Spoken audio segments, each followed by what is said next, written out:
Bagaimana seandainya nanti Gelora bisa memastikan calon presidennya Anda tidak menjadi dalam tanda kutip bonekanya Jokowi nanti? Mungkin bisa dijawab. Pak Prabowo menginginkan agar apa yang sudah dicapai oleh Pak Jokowi itu dan positif untuk diteruskan harus diteruskan. Apalagi Pak Jokowi dia membangun kereta api cepat 200 triliun. Dia membangun IKN 500 triliun. Masa pemimpin baru datang dengan mengatakan, udahlah ini kita tinggalkan aja, nggak usah diteruskan. Itu uang siapa? Kan bukan uang presiden yang mau pensiun itu, tapi uang rakyat. apa-apa demo, terus nanti ditahan. Tapi kalau juga nggak blokir jalan nih pemerintah ini, bodo-bodo amat, cuek-cuek aja gitu loh Bang. Ya seperti saya dengar banyak keluhan orang di sini karena Pemda kelihatan sibuk, tapi yang dikerjakan apa kita nggak tahu. Dan ini nggak boleh kita biarkan di masa yang akan datang.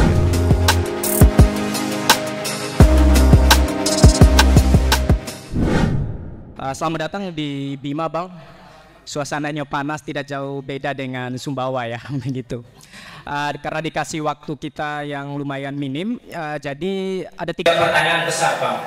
Kita diskusi singkat aja. Yang pertama Bang, langsung aja. Seoptimis apa Gelora bisa masuk di Senayan? Mengingat dari beberapa dekade belakangan jarang sekali partai-partai baru itu bisa lolos ke Senayan, dan itu bisa kita pelajari dari pemilu-pemilu sebelumnya seperti PSI dan lain-lain yang memang tidak kursi di sana. Apa trik-trik dari Bang Faris selaku Wakil Ketua Umum dan juga Bang Anies Mata ini untuk masuk di optimis sekali untuk bisa dapat kursi di Senayan? Mungkin langsung aja Bang. Baik, terima kasih. Pada dasarnya 5 tahun sekali itu adalah kesempatan terbuka yang diberikan oleh konstitusi agar rakyat Indonesia menentukan pilihannya dengan cara menetapkan calon yang sama atau mengganti pemimpinnya dengan orang baru. Nah, kami percaya bahwa partai ini lahir dengan gagasan baru, menjawab tantangan baru yang dihadapi oleh negara kita yang banyak partai tidak memikirkannya gitu. Ada krisis global, ada krisis nasional, ada krisis lokal, ada gelombang sejarah yang perlu kita jawab ya, di mana Indonesia dulu itu terbentuk menjadi republik setelah merdeka. Nasionalisme kemerdekaan itu adalah tenaga sejarah untuk membuat kita memulai sebuah negara bangsa baru. Dan setelah itu kita berjalan cukup panjang untuk menjadi negara bangsa dengan pembangunan yang ada, tapi relatif kita masih tertatih-tatih ya. Ada banyak negara yang merdeka pada saat yang sama dengan kita, tapi kemajuan dan pertumbuhan ekonomi dan perkembangan masyarakatnya serta kemakmurannya sudah jauh meninggalkan kita. Kita merdeka barengan dengan Malaysia. Malaysia sudah cukup jauh meninggalkan kita. Kita merdeka bareng dengan China, bahkan sekarang China menjadi salah satu superpower dunia, kita jauh tertinggal. Bahkan kita merdeka juga sama dengan Taiwan. Taiwan itu pendapatan per kapitanya 10 kali kita. Kita merdeka dengan banyak negara di Asia Tenggara bersamaan, tapi kita udah ditinggal sama mereka. Nah, kita memerlukan tenaga sejarah baru. Inilah yang kami sebut sebagai gelombang ketiga, yaitu menjadikan Indonesia sebagai superpower baru atau kekuatan satu dari kekuatan kelima di dunia ini. Nah, dengan tawaran narasi besar itu, kami coba yakinkan rakyat yang selama ini memilih pemimpin yang mediocre, biasa-biasa saja, untuk memilih pemimpin baru yang punya kapasitas untuk menjadikan negara ini menjadi negara superpower. Dan itulah orang-orang yang berkumpul di Partai Gelora ini. Saya kira itu. Oh, berarti optimis sekali ya Bang ya, berkaitan dengan setidaknya dapat kursi di DPR. Optimis karena kita percaya bahwa rakyat juga tidak mau terjebak pada situasi yang sama. Rakyat juga ingin berubah. Emang kalau kita milih pemimpin yang lama yang sudah ngasih tingkat pertumbuhan, kemajuan dan tingkat peradaban seperti ini, apa mungkin melompat daripada stagnan ya, istilahnya Pak Ketua Umum itu Pak Anies Mata, beliau mengatakan langit kita terlalu tinggi dan kita terbang terlalu rendah. Itu maksudnya ya kita segini-segini aja gitu. Ya pertumbuhan ekonominya rata-rata biasa-biasa saja, lalu pendapatan per kapita masyarakatnya masih apa yang disebut dengan terjebak kepada pendapatan menengah atau yang disebut dengan middle income trap, ya, dijebak oleh negara dengan penghasilan menengah saja. Kita nggak bisa melompat ya di atas puluhan ribu gitu untuk menjadi negara maju, negara yang rakyatnya berpendidikan, para entrepreneur, energinya mandiri, teknologinya mandiri, militernya kuat dan menjadi superpower baru. Nggak bisa kalau dengan jebakan negara menengah bawah seperti sekarang ini gitu. Oke, selanjutnya nih Bang, pertanyaan kedua dan masih ada pertanyaan ketiga. Langsung aja. Calon presidennya Gelora yaitu Prabowo baru-baru dideklarasikan oleh teman-teman Gelora begitu. Dan kemarin salah satu dari calon presiden dari partai sebelah juga hadir di salah satu kampus di kampusnya Abang. Dan pertanyaan mahasiswa sederhana Bang. Bagaimana salah satu calon itu bisa memastikan tidak menjadi boneka dari partai pendukungnya? Yang jadi pertanyaan saya Pak, calon presiden Anda ini sangat luar biasa patuh dan juga mengikuti alurnya Jokowi. Bagaimana seandainya nanti Gelora bisa memastikan calon presidennya Anda tidak menjadi dalam tanda kutip bonekanya Jokowi nanti? Mungkin bisa dijawab. Pak Jokowi itu adalah presiden 2 periode, dia sudah akan berakhir dan setiap pensiunan presiden itu relatif tidak punya posisi tawar apa-apa di dalam pemerintahan, tetapi Pak Prabowo menginginkan agar apa yang sudah dicapai oleh Pak Jokowi itu dan positif untuk diteruskan, harus diteruskan. Karena itu sebisa mungkin Pak Jokowi juga diajak dalam pemerintahan yang akan datang. Saya malah mengusulkan kalau bisa Pak Jokowi itu seperti di Singapura itu ada mantan Perdana Menterinya namanya Lee Kuan Yew, itu dijadikan Menteri Besar Penasehat Pemerintah. Karena pengalaman beliau memimpin G20, ya membangun infrastruktur besar, mengendalikan inflasi yang dikagumi oleh banyak ekonom sebagai kemampuan yang luar biasa, itu ada manfaatnya bagi pemerintahan yang akan datang. Jadi jangan secara terus-menerus di negara ini dikembangkan narasi konflik bahwa pemimpin baru itu harus meninggalkan pemimpin lama dan meninggalkan semua legasi dari pemimpin lama, membuat semua pekerjaan pemimpin lama itu jadi mangkrak. Kalau 1-2 proyek 1-2 triliun harganya, ya mungkin oke, tapi kan tetap itu uang rakyat. Apalagi Pak Jokowi, dia membangun kereta api cepat 200 triliun. Dia membangun IKN 500 triliun.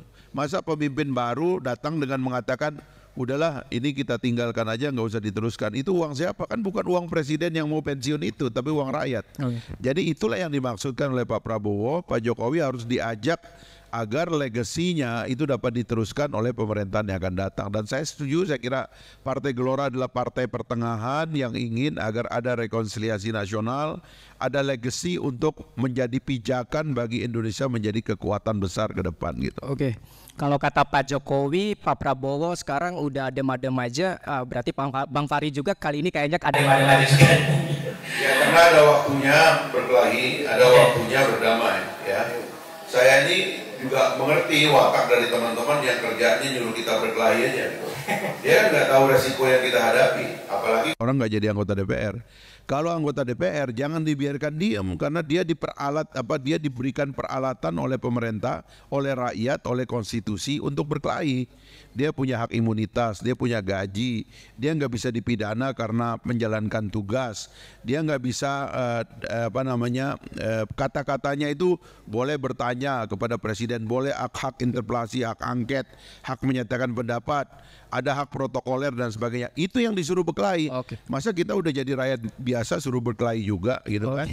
Dan kalau kita menjadi lebih konstruktif dalam pengertian juga berhati-hati supaya tidak berpretensi seolah-olah kita punya mandat. Saya kan nggak dikasih mandat sama rakyat. Nanti insya Allah 14 Februari 2024 kalau rakyat Pulau Sumbawa memberikan mandat kembali kepada saya kembali ke Senayan, maka rakyat berhak melihat saya berkelahi karena memang sudah diberikan mandat, diberikan imunitas, diberikan gaji untuk berkelahi melawan eksekutif, dan pasti saya akan lakoni sebagaimana saya lakoni dulu gitu loh. Oke. Gitu. Selanjutnya Bang, kira-kira calon wakil presidennya cocok buat Prabowo menurut Gelora itu siapa Bang? Kira-kira kita doakan aja siapa yang terbaik, ya kan. Kalau bisa berasal dari luar Pulau Jawa juga baik, kalau bisa berasal dari Pulau Sumbawa juga baik, ya kan, kita nggak tahu. Penuh dengan misteri karena sistem kita ini tidak memungkinkan kita bisa menebak capres itu secara baik. Beda dengan sistem di negara-negara yang mapan, capres itu tidak dijadikan misteri seperti di tempat kita. Tapi biarlah, itu sistemnya memang belum sempurna, tapi kita doakan yang akan terpilih adalah orang yang terbaik bagi masa depan bangsa kita. Kalau Gibran Bang gimana Bang? Itu terserah karena Pak Prabowo punya dua alat untuk memilih. Yang pertama itu adalah politik rekonsiliasi dan yang kedua adalah politik legacy. Dalam politik rekonsiliasi itu lebih simbolik orangnya, ya. Dalam politik legacy itu lebih berkeahlian orangnya. Bisa berkumpul dua-duanya dalam satu orang, tapi juga mungkin tidak kumpul dua-duanya dalam satu orang. Kita lihat aja nanti. Mengingat panitia sudah kode-kode nih Bang. Terakhir ini pertanyaan kunci yang ditunggu-tunggu oleh teman-teman Bima dan Dompu ini Bang. Ini selama kepemimpinan sahabatnya Abang, Bang Zul, kemarin juga sempat kita podcast juga di studio kami. Ini Bang Zul, di kepemimpinan Bang Zul ini ada catatan kritis bagi teman-teman aktivis Bang. 2 kali berturut-turut teman-teman ini demo menutup jalan, dan juga aksi ini dilatar belakangi dengan respon pemerintah yang kita rasa responnya kurang dan dijadikan tersangka dan dibui. Dan itu puluhan Bang. Menurut Abang ini menjadi di Kabupaten Bima dan Kota Bima dan Dompu ini menjadi salah satu kekhawatiran tersendiri bagi teman-teman aktivis ini. Apa-apa demo, terus nanti ditahan. Tapi kalau juga nggak blokir jalan nih pemerintah ini bodo-bodo amat, cuek-cuek aja gitu loh Bang. Menurut Abang apa ini Bang? Trik-triknya untuk teman-teman aktivis di Bima dan Dompu ini supaya ke depan jauhlah dari proses-proses itu, dan teman-teman di APH juga tidak melakukan hal-hal yang seakan-akan mengkriminalisasi teman-teman ini. Mungkin langsung aja Bang. Saya kira pemimpin daerah itu harus lebih mengakar, harus lebih banyak bertemu dengan masyarakat dan harus lebih banyak berdialog. Sebab sejatinya yang punya rakyat itu adalah Pemda. Karena pemerintah pusat itu karena rakyatnya terlalu banyak, itu tidak mungkin mendekat-dekat dengan rakyat. Tapi Pemda itu harusnya dekat kepada rakyat. Jadi nggak boleh ada distorsi, nggak boleh ada miskomunikasi. Kalau pemerintah daerah baru jadi pemerintah daerah aja udah banyak miskomunikasi, nggak mungkin dia menjadi pemimpin di tingkat yang lebih tinggi. Karena pada dasarnya kalau kita tinggal di daerah, kita tahu harusnya Pemda itu adalah tetangga kita, orang yang dekat dengan kita. Jadi nggak usahlah pakai alat kekuasaan, ya kan, penegakan hukum lah, segala macam, dialog aja. Saya kira teman-teman mahasiswa dan aktivis pasti senang kalau pemerintah daerah mau berdialog, dan bahkan memang menurut saya ya, mereka itu adalah sumber dari inspirasi untuk perencanaan pembangunan daerah yang baik. Sebab kadang-kadang kita juga bisa terjebak, pemerintah daerah bisa terjebak terlalu banyak melakukan sesuatu yang tidak diperlukan sebenarnya. Ya seperti saya dengar banyak keluhan orang di sini karena Pemda kelihatan sibuk, tapi yang dikerjakan apa kita nggak tahu. Dan ini nggak boleh kita biarkan di masa yang akan datang gitu. Oke Bang, terakhir Bang, ini kira-kira Bang Zul dalam kepemimpinan Bang Zul yang kemarin dan baru saja purna tugas, apa yang harus diperbaiki berkaitan dengan menghadapi teman-teman yang aksi nih Bang, yang harus seandainya nanti beliau ini calon lagi dan terpilih lagi supaya tidak ada tingkatnya istilahnya menggunakan alat-alat kekuasaan karena yang diperjuangkan oleh teman-teman ini jalan provinsi Bang, kayak gitu. Ya ini provinsi kecil kok, apalagi nanti kalau sudah jadi 2 provinsi ya, Provinsi Sumbawa dan Provinsi Lombok, ini jadi provinsi kecil. Jadi kalau di provinsi kecil ada salah paham terlaluan ya. Ini kan kecil sekali kan, penduduknya juga nggak banyak gitu. Jadi kalau kita temui satu-satu, saya kira kita ada waktu untuk itu. Jadi saya kira kembangkan dialog, komunikasi, ya rangkul teman-teman yang kritis karena sesungguhnya mereka adalah sumber dari perencanaan pemerintahan yang baik. Oke. Mungkin itu aja podcast kita kali ini bahas asik dengan salah satu tokoh nasional Bang Fahriyarza. Mungkin teman-teman juga nanti siapa lagi yang akan kita undang di podcast kita silahkan tulis di kolom komentar ya. Mungkin sekian. Assalamualaikum warahmatullahi wabarakatuh. Waalaikumsalam.